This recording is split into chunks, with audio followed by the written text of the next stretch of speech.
अगर आप अपनी घर पर जो है सब्जियां उगाना चाहते हैं, स्पेशली घर की छत पर गार्डन बनाकर उसमें सब्जियों की खेती करना चाहते हैं, तो आज का ये वीडियो पूरा देखिएगा। आज मैं आपको बताने जा रहा हूँ घर की छत पर सब्जियां कैसे उगाई जाती हैं और घर की छत पर गमले में सब्जियां कैसे उगाएं।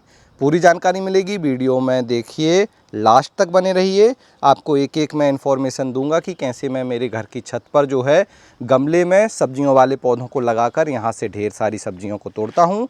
कैसे आपको शुरुआत करनी है, क्या क्या आपको सावधानी रखनी है और कितने दिनों बाद जो है आपको खुद की जो है सब्जियाँ तोड़ने को मिलने लगेंगी। नमस्कार दोस्तों, मेरा नाम है दीपक और आप देख रहे हैं terrace and gardening YouTube channel. यदि आप पहली बार मेरे चैनल पे आए हैं तो चैनल को सब्सक्राइब कर लें और बेल आइकन को भी प्रेस कर दें, ताकि मैं जब भी इस तरह का वीडियो अपलोड करूं उसका नोटिफिकेशन आपको सबसे पहले मिल जाए। तो जैसे ही हम जो है अपना खाली छत देखते हैं तो हमें लगता है क्यों ना यहाँ पर कुछ सब्जियों वाले पौधे लगाएं और उनसे फिर खुद की सब्जियाँ तोड़कर खाएं। तो बिल्कुल मुझे भी ऐसा लगता था जब मेरा ये छत खाली था।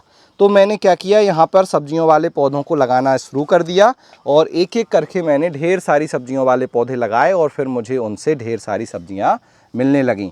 तो आज के समय में मैं अभी मेरे घर की छत पर अलग अलग तरह की 20 से 25 अलग अलग तरह की सब्जियों वाले पौधों को लगाता हूं और उनसे मुझे ढेर सारी सब्जियां मिलती हैं। साथ में मैंने कुछ फल वाले पौधे भी लगाए हुए हैं, उनसे हमें ढेर सारे फल मिलते हैं। जैसे आप यहाँ देख रहे हैं तो ये पाइनएप्पल लगा हुआ है, इस तरफ आप देख रहे हैं तो ये ड्रैगन फ्रूट लगे हुए हैं और अब ड्रैगन फ्रूट में फूल भी आ रहे हैं, साथ में इसमें ड्रैगन फ्रूट बन भी रहे हैं। तो चलिए जानते हैं घर की छत पर जो है सब्जियां कैसे उगाई जाती हैं। तो सबसे पहला काम है आपको देखना है जो आपकी घर की छत है उस पर धूप कहाँ कहाँ आती है। तो देखिए, जहाँ दिन में ज़्यादा से ज़्यादा 6 से 8 घंटे धूप आती हो वह जगह आपको सिलेक्ट करनी है सब्जियों वाले पौधों के लिए। जैसे आप देख रहे हैं हमने यहाँ पर ये टमाटर के पौधे लगा रखे हैं। इन टमाटर के पौधों को हमने ऐसी जगह पर रखा है जहाँ फुल सनलाइट आता है। ये हमारा खाली छत है, यहाँ पे बीच में हमने ये जो है ग्रो बैग रखे हुए हैं और टमाटर के पौधे लगा दिए हैं। सब्जियों वाले पौधों को मिनिमम 6 से 8 घंटे की जो है सनलाइट की ज़रूरत होती है, इसलिए धूप का ध्यान रखें। अगर प्रॉपर सनलाइट नहीं मिलेगा तो आपकी सारी मेहनत बेकार हो सकती है, आपको उसमें सही रिजल्ट नहीं मिलेगा। दूसरा काम है, जब आपने जगह को सिलेक्ट कर लिया फिर आपको उस जगह में जो रखने के लिए चाहिए वो ग्रो बैग या गमले चाहिए जिसमें आप सब्जियों वाले पौधे लगाएंगे। तो मैं इस्तेमाल करता हूँ इस तरह से ग्रो बैग। ये HDP ग्रो बैग होते हैं। जैसे ये ग्रो बैग 12 बाई 12 इंच का है। ये जो ग्रो बैग है वो मिल जाएगा आपको वेबसाइट organicbazaar.net पर, यहाँ से आप इसे ख़रीद सकते हैं। और इस 12 बाई 12 इंच के ग्रो बैग में हम, जैसे मैंने टमाटर के पौधे लगा रखे हैं, टमाटर, बैगन, मिर्च, गोभी और भी दूसरे जो सब्जियां हैं वो आप लगा सकते हैं। केवल बेल वाली सब्जियां इसमें नहीं लगाई जाती, बाकी सभी सब्जियां इसमें लग जाती हैं। तो इस तरह से आप जो है ग्रो बैग या गमले ले लीजिए। पहले देख लीजिए आपको कौन कौन सी सब्ज़ी लगानी है। जैसे टमाटर, मिर्च, बैगन के लिए 12 बाई 12 इंच।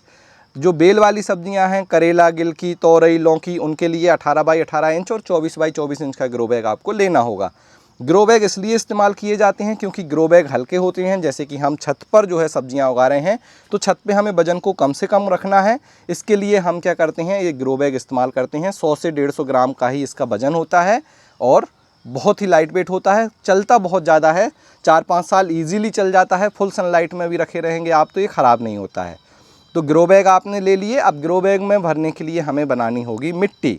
अब मिट्टी कैसे बनानी है इसके लिए आप मेरा वीडियो देख सकते हैं जिसमें मैंने कंप्लीट डिटेल दी है कि आप बेकार से बेकार मिट्टी को भी कैसे गमले में भरने की मिट्टी बना सकते हैं।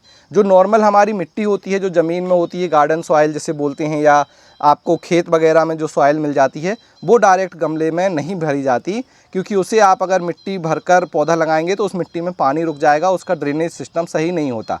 तो हमें वेल ड्रेन पॉटिंग सॉइल बनानी है। इसके लिए हम इस मिट्टी में क्या करेंगे, ज़्यादा से ज़्यादा मात्रा में गोबर की खाद मिलाएंगे। लगभग 30 से 50% आप गोबर की खाद या कोई भी जो सड़ी हुई खाद होती है, जैसे आप वर्मी कंपोस्ट भी ले सकते हैं, किचन वेस्ट कंपोस्ट भी ले सकते हैं, लेकिन खाद को आपको मिलाना है।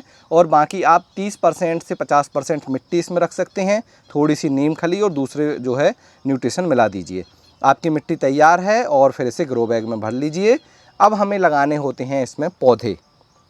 तो पौधों को आप 2 तरह से लगा सकते हैं, मतलब जो पौधे हैं उन्हें 2 तरह से हम तैयार कर सकते हैं। एक तो सीधा आपको बीज लगाना होता है गमले की मिट्टी में, और दूसरा इस तरह से पौधे बनाकर लगाने होते हैं। तो जो पौधे बनाकर लगाए जाते हैं उन पौधों में टमाटर, मिर्च, बैगन इस तरह के पौधे आते हैं। साथ में अगर आप गोभी की बात करेंगे, ब्रोकली, तो इनके पौधे बनाकर लगाए जाते हैं। तो सबसे पहले आपको इनके बीज लेने होंगे। बीज को पहले पौध बनाने के लिए किसी सीडलिंग ट्रे या छोटे गमले में लगाना होगा और पौधे बनने में लगभग 20 से 30 दिन का समय लगता है। एक बार जब पौधे बन जाएं तो उन्हें आप इस तरह से बड़े ग्रो बैग में ट्रांसफ़र कर सकते हैं। एक पौधे को एक ग्रो बैग में ही लगाएं। एक ग्रो बैग में एक से ज़्यादा पौधा ना लगाएं। उससे क्या होगा, इनकी रूट, जब आप ज़्यादा पौधे लगा देंगे तो रूट सही से नहीं बढ़ पाएंगी, एक दूसरे से वो जगह को लेकर फाइट करेंगे, न्यूट्रिशन को लेकर फाइट करेंगे और फिर एक भी पौधा अच्छा नहीं होगा तो आपको प्रॉपर रिजल्ट नहीं मिलेगा। इसलिए लालच में ना पड़ें, एक ग्रो बैग में एक ही पौधा लगाएं टमाटर, मिर्च, बैगन का। अब आपको कुछ ऐसे बीज होंगे जो सीधे ही मिट्टी में लगाए जाते हैं, तो वहाँ पर क्या करना है इस तरह से मैं आपको बता देता हूँ। तो यहाँ पे देखिए हमने ये करेले के बीज लगा दिए हैं। करेले के बीज को सीधे ही मिट्टी में आप लगा सकते हैं, तो सीधे ही बीज लगा दीजिए। लगभग 1 इंच की गहराई पर करेले के बीज को लगा दिया जाता है और लगभग 10 से 12 दिन में ये उग जाते हैं। और फिर उगने के बाद इनमें भी आप जो है इनकी जो बेल है उनको किसी क्रीपर पर फैला दीजिए। जैसे हमने यहाँ पर आप देखिए ये जो करेले हैं इनकी अब बेल आने लगी है, तो ऊपर जूट की इस तरह से रस्सी लगा दी है। ऊपर यहाँ पर एक क्रीपर है, यहाँ पर ढेर सारे करेले की बेल होगी। आप वहाँ पर देख सकते हैं बेल आगे बढ़ रही है। तो इस तरह से क्रीपर, अगर क्रीपर वेजिटेबल लगा रहे हैं आप तो क्रीपर लगा दीजिए। अगर आपने इस तरह से बैंगन लगा रखा है, टमाटर लगा रखे हैं, तो आप इस तरह से जो देखिए बांस की लकड़ी लगा सकते हैं, जिससे बैंगन की स्टेम को सहारा हम दे देंगे। अब जो है इस तरह के जब आप पौधे लगा लें तो उनमें 15 से 20 दिन में एक बार आपको खाद देनी होगी। खाद में कौन सी खाद इस्तेमाल कीजिए, वर्मी कंपोस्ट बहुत अच्छी होती है। इसके अलावा ढेर सारी खाद आती हैं, जैसे कि आप गोबर की खाद, वर्मी कंपोस्ट, सरसों की खली, बोन मील, ऑर्गेनिक पोटास, बहुत सारी डिफरेंट खाद हैं। तो आप ऐसी खाद इस्तेमाल कीजिए जिसमें न्यूट्रिशन की मात्रा उतनी हो जो हमारे पौधे को ज़रूरी होती है। मैं ज़्यादातर गोबर की खाद और वर्मी कंपोस्ट का इस्तेमाल करता हूँ। मिट्टी बनाते समय बोन मील भी मैं उसमें डालता हूँ। तो इस तरह की खाद का आप इस्तेमाल कर सकते हैं। इसके बाद आपको क्या करना है, जब पौधे बड़े होने लगें तो देखना है कि उनमें कोई बीमारियां तो नहीं आ रही हैं। इसके लिए आप पौधे के पास जाइए, उसकी पत्ती को इस तरह से उल्टा करके देखिए। आपको देखने में लगेगा अगर यहाँ वाइट फ्लाई या ग्रीन फ्लाई हैं तो वो दिख जाएंगी। इस तरह से चेक करते रहिए। अगर कोई फ्लाई का अटैक दिख रहा है तो आप इसमें नीम ऑयल का स्प्रे कर दीजिए, तो वो चले जाएंगे। इसके बाद कुछ पत्तियाँ ख़राब होंगी, सूखेंगी या रोगग्रस्त हो जाएंगी, पीली पड़ जाएंगी, तो आप उन्हें इस तरह से तोड़कर हटाते जाइए और इनका इस्तेमाल आप कंपोस्ट बिन में भी कर सकते हैं। इस तरह से आपके पौधे बड़े होने लगेंगे, फिर उनमें आने लगेंगे फूल। जब पौधों में फूल आते हैं तो कुछ पौधे ऐसे होते हैं जिसमें मेल और फीमेल फूल अलग अलग आते हैं। जैसे आप ये लौकी देख रहे हैं, इसमें ये जो फूल खिला हुआ है ये फीमेल फूल है और इसमें मेल फूल अलग आते हैं। तो इस तरह से जो फीमेल फूल और मेल फूल है इन्हें आपको पॉलिनेट करना होगा। आप हैंड पॉलिनेट कर सकते हैं और फिर जब वो पॉलिनेट हो जाएंगे तो इस तरह से आपको मिलेंगी ढेर सारी सब्जियां। कुछ ऐसे पौधे होते हैं जो सेल्फ पॉलिनेट होते हैं, मतलब उनमें पॉलिनेशन की प्रॉब्लम नहीं होती, तो उन्हें आप सीधे ही वो पॉलिनेट हो जाएंगे और वहाँ पर अलग से पॉलिनेशन करने की ज़रूरत नहीं होती है।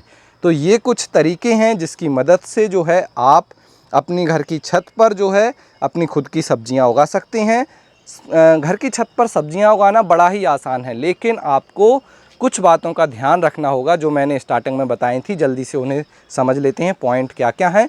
सबसे पहले तो ऐसी जगह का आपको सिलेक्ट करना है जहाँ पे फुल डे सनलाइट आता हो। ग्रो बैग सही साइज़ का लेना है, जिस भी पौधे को जितने बड़े ग्रो बैग की ज़रूरत है उतना बड़ा ग्रो बैग लीजिए। ग्रो बैग में मिट्टी अच्छे से बनाकर भरिए, पौधा अच्छे से लगाइए, बीज अच्छी क्वालिटी के इस्तेमाल कीजिए, प्रॉपर तरीके से उसे सहारा दीजिए। 15 से 20 दिन में एक बार ऑर्गेनिक खाद का इस्तेमाल कीजिए और कीड़े मकोड़ों से बचाने के लिए नीम तेल का स्प्रे कीजिए। ये कुछ सावधानियां रखेंगे तो आपको बहुत जल्दी आपके छत से ही ढेर सारी सब्जियां मिलने लगेंगी और फिर आपको बाज़ार से महंगी सब्जियां खरीदने की ज़रूरत नहीं होगी। तो ये जो जानकारी थी वो आपको कैसी लगी ज़रूर बताएं। अगर आपका कोई डाउट है, कोई सवाल हैं, छत पर सब्जियां जो उगाने को लेकर आप कुछ पूछना चाहते हैं तो आप कमेंट सेक्शन में उन्हें लिख सकते हैं। बाकी वीडियो अच्छा लगा हो तो इसे लाइक करें, शेयर करें और इसी तरह की और जानकारी के लिए चैनल को सब्सक्राइब करना ना भूलें। आज के वीडियो में इतना ही, मिलते हैं आपसे किसी अगले वीडियो में। तब तक के लिए हैप्पी गार्डनिंग।